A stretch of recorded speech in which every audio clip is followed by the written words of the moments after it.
This news is brought to you by Himcaps Professional College. Una के चिंतपूर्णी के दुकानदार केंद्र सरकार के 8 जून से मंदिर खोलने के फैसले से सहमत नहीं हैं। दुकानदारों का कहना है कि केंद्रीय गृह मंत्रालय ने बंद पड़े धार्मिक स्थलों को खोलने के आदेश तो जारी कर दिए हैं, पर मंदिरों के पास की दुकानों से प्रसाद न खरीदने की हिदायत दी है। ऐसे में ये दुकानें खोलने का कोई औचित्य नहीं है, लिहाजा सरकार को सभी बाजार बंद रखने चाहिए। चिंतपूर्णी बिजनेस एसोसिएशन के प्रधान कुंदन गर्ग और स्थानीय दुकानदारों ने आवाज उठाई है कि यहाँ पर कम से कम 2000 दुकानदार और उनके परिवार काम करते हैं। सभी दुकानदारों का व्यापार प्रसाद की दुकानें, होटल और ढाबे आदि मंदिर और श्रद्धालुओं पर ही निर्भर हैं। अगर मंदिर में प्रसाद नहीं चढ़ाया जा सकेगा तो 82 दिनों से बंद पड़ी दुकानों को खोलने का कोई लाभ नहीं है। उन्होंने हालात का हवाला देते हुए सरकार से अनुरोध किया है कि कोरोना का कहर अभी थमा नहीं है, लिहाजा सरकार कुछ दिन और मंदिर ना खोले। उसका दुकानदार तो अभी विरोध कर रहे हैं कि अगर वहाँ पे प्रसाद उसकी वगैरह अनुमति नहीं होगी तो दुकानदार है जो 2000 दुकानदार 2000 फैमिली मंदिर पे डिपेंड है, उसका उनका कैसे रोजमर्रा की जिंदगी चलेगी। इसलिए हम चाह रहे हैं कि जैसे साउथ इंडिया के मंदिर खुले हैं और उसी सोशल डिस्टेंसिंग की तर्ज पर प्रसाद की भी अनुमति दी जाए, जिससे दुकानदारों का भी थोड़ा बहुत अपना 2-3 महीनों के बाद जो काम है चले, नहीं तो फिर अभी रोक दिया जाए, एक हफ्ता देख के कर ले। पर अभी सभी व्यापारी वर्ग और चिंतपूर्णी का जो 80% व्यापार है वो श्रद्धालुओं के ऊपर है। अगर श्रद्धालुओं को अगर ऐसा अलाउ नहीं करेंगे तो उस खोलने का भी कोई फायदा नहीं होगा अभी।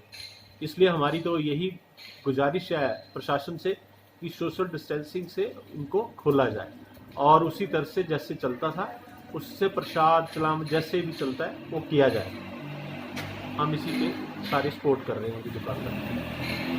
मंत्रालय के तहत की मंदिरों के जो कपाट खुलेंगे और जो दुकानें प्रसाद की वो खुल सकती हैं, परंतु वो श्रद्धालुओं को प्रसाद नहीं दे सकती।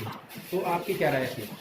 मेरी इसमें ये ओपिनियन है कि जब दुकानदार प्रसाद नहीं दे सकते और इस समय जबकि सब मंदिर इसमें इकट्ठे अप्लाई किए हुए हैं एक दूसरे के साथ, तो जैसे कांगड़ा के 3 मंदिर हैं अकॉर्डिंगली उसके हिसाब से डिसीजन लिया जाए जिससे कि सबके हित में हो और सबकी भलाई के लिए हो। मंदिर अभी खोलना फॉर द टाइमिंग जो है वो उचित नहीं है। कुछ समय के बाद जब थोड़ी सी सिचुएशन नॉर्मल होती है तो ऐसा डिसीजन जो है वो लिया जा सकता है। दिव्य हिमाचल टीवी के लिए चिंतपूर्णी से दिनेश कालिया की रिपोर्ट। हिमकैप्स प्रोफेशनल कॉलेज बडेड़ा ऊना में दाखिला शुरू। सहकारिता आंदोलन के जन्मदाता ठाकुर हीरा सिंह के सपनों को साकार करते हुए हिमकैप्स प्रोफेशनल संस्थान आपकी सेवा में समर्पित है। सहकारिता क्षेत्र में देश का ये पहला संस्थान है। यहाँ वकालत व नर्सों की पढ़ाई करवाई जा रही है। सीएम जयराम ठाकुर, केंद्रीय राज्य मंत्री अनुराग ठाकुर, सहकारिता मंत्री राजीव सहजल व मंत्री वीरेंद्र कंवर ने भी इस लॉ ऑफ नर्सिंग संस्थान की जमकर तारीफ की है। चेयरमैन देशराज राणा के नेतृत्व में कॉलेज बुलंदियों को छू रहा है। पढ़ाई की प्राथमिकता तो इस कदर बेहतर है कि हिमकैप्स लॉ कॉलेज की छात्रा प्रवीण लता सिविल जज बनकर कॉलेज का नाम रोशन कर चुकी है। लॉ के स्टूडेंट हिमाचल विश्वविद्यालय में टॉप कर संस्थान का नाम रोशन कर चुके हैं।